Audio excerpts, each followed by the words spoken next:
Hey, what's going on, guys? So, this was a movie that I truly loved as a kid. I think my brothers loved it too. I remember we all thought it was awesome. Well, this movie is called Surviving the Game. It's probably the first movie that I saw Ice-T in. So, there's that. The inexorable Ice-T. Um, this movie, like I said, when I was a kid, I truly would have said I loved it. I probably would have rated it a 10. Now, I'm not going to be able to even review this movie without doing spoilers. So, if you do not want a spoiler to your review because you've never seen Surviving the Game with Ice T, then right now, I'm going to say I give the movie a 6 as an overall matter. Go watch it and come back to this review, because it's going to be spoiler after spoiler after spoiler. I can't do a review of this movie without spoiling it. I don't even know what to do. Okay, so my first thought of this movie when it started was, who edited this thing? Because the cinematography is like, it jumps from shot to shot to shot to shot to shot, and then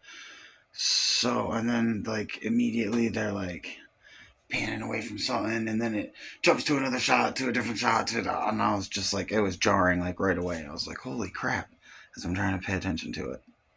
Um, so the story starts going. It doesn't really shy away from that at first. Eventually, they move into Ice T. He ends up going on this rant at this guy who's trying to talk to him, and he's ranting and he's raving, and it is silly and ridiculous. And there's this like music going on that's like weirdly infantile, like it would be in a kids movie, and it's just like lighthearted, like it would be at a funny part when it's supposed to be some serious thing going on. So it just feels really weird. And then all of a sudden, he's got this homeless old guy that's hanging out with him. They're like hanging, they're doing their thing, and then the guy dies. The next thing you know, he's just like burying him in a shallow grave behind the train station. And you're like, what the fuck is going on in this movie? And then all of a sudden, my boy Rock, Charles S. Dutton, he just comes around the corner. You're like, shit, Charles S. Dutton. I forgot he was even in this movie. I love Charles S. Dutton. Rock was one of my favorite shows when I was a kid that was on TV. And, um, you know, Rock's bothering him, and he's like, "Oh, leave me alone." And then all of a sudden, the music sounds like you're in a western. And then a couple minutes later, it's like a jazz saxophone solo, and I'm like, "What on earth is happening? This is nuts." Then all of a sudden, it moves on to the next phase of the movie, and then you get Gary Busey. Now, Gary Busey. If you don't know anything about Gary Busey, I love Gary Busey. Everybody should love Gary Busey. The dude is a trip. He's just one of those dudes. So Gary Busey gets in. This is actually one of the, I mean, if you've ever seen him in some of his older work before he had an accident, he was quite a gifted actor. And so in this movie, you get glimpses of that, because I think as far as acting goes, he was probably the best dude in the whole thing. Now, Gary Busey's chewing up the scenery. It's getting crazy. He's now kind of saved the movie. So it gets back Charles S. Dutton, my boy Rock. So he's acting wildly outside of his character of anything you've ever seen him in, because he's normally just a good person.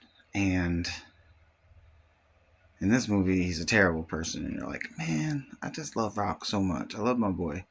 So to see Charles S. Dutton acting like a terrible human being was just sad to me.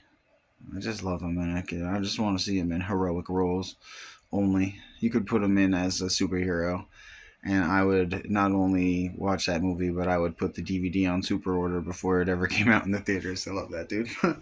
So, the real hero of this movie, as you start watching it, or as I watched it, once it gets into the woods, the real hero is Washington State, because once they get out into the woods, it kind of loses the erraticness that they had going on with the camera work. I was like, I don't know if maybe they were trying to show you that the city is real busy, so they were real busy with the camera, but I felt like it was too busy. So then they decided to slow it out, because by the time you get into the wilderness, everything kind of starts moving at not quite a snail's pace, but it slows down considerably and the camera slows down considerably. Now, there is a lot of, conversation, but the conversations are actually kind of interesting and it brings you back into the movie a little bit, makes the movie a little bit better. That being said, what's weird about this movie, um, well, I mean, first off, the fight scenes that they have in it, they're like laughable. They just kind of make you giggle a little bit. It's just silly. Um, the acting, I mean, except for Ice T, this is probably, you know, this top tier Ice T. So just not good. But he fills the role enough that it's a watchable movie. Um, the rest of the cast is basically above it. I would say everybody else is above this movie. Maybe not Gary Busey. It's kind of like Gary Busey in his later crazy years. It's a good role for him because he's plays a good psycho. You know what I mean? That's just Gary Busey. But Charles S. Dutton as well. He's just above this film. Um, oh man, there's another guy in there. Uh,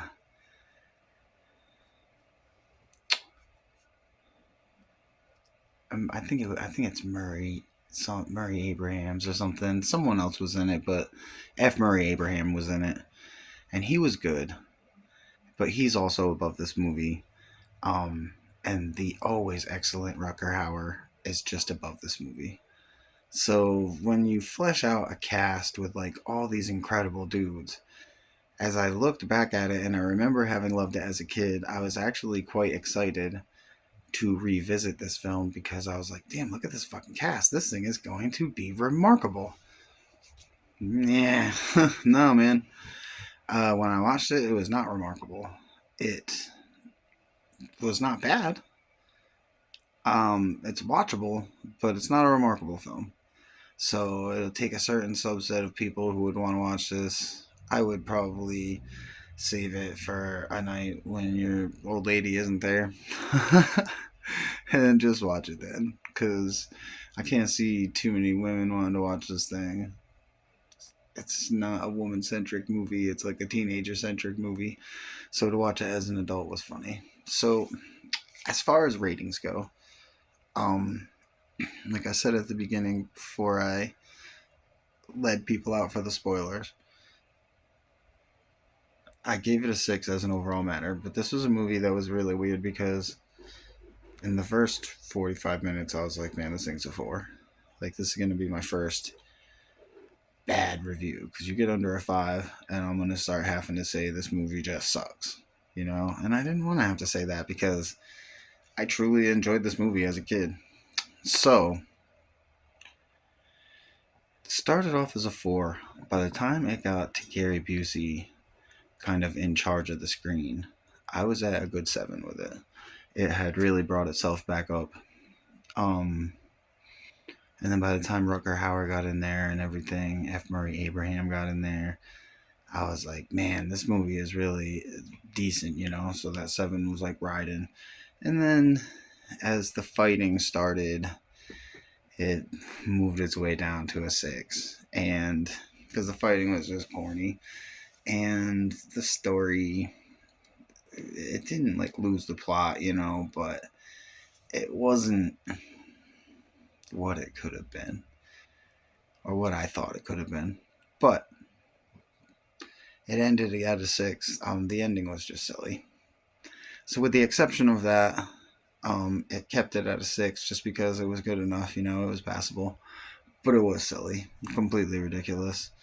And so, if you want to watch a good adventure movie, I wouldn't really say this is the one. if you want to watch a movie where just a bunch of cool 80s 90s actors are just chewing scenery up because they were kind of ending in the in the waning years of their career or whatever, and they just wanted to make some money, then go watch Surviving the Game, because it's decent enough. Like I said, it gets a 6 from me, and that's good enough for me to say, hey, watch it. That's the beginning, might slog for you a little bit. Hold yourself through it. There's a little bit of value in this thing. At least the scenery of the Washington forest is really nice. So even if you got nothing else out of it, it might get you off your ass to go visit a different state. If you've never been to Washington State, you should go. If you smoke weed, they have the best dispensaries in my estimation.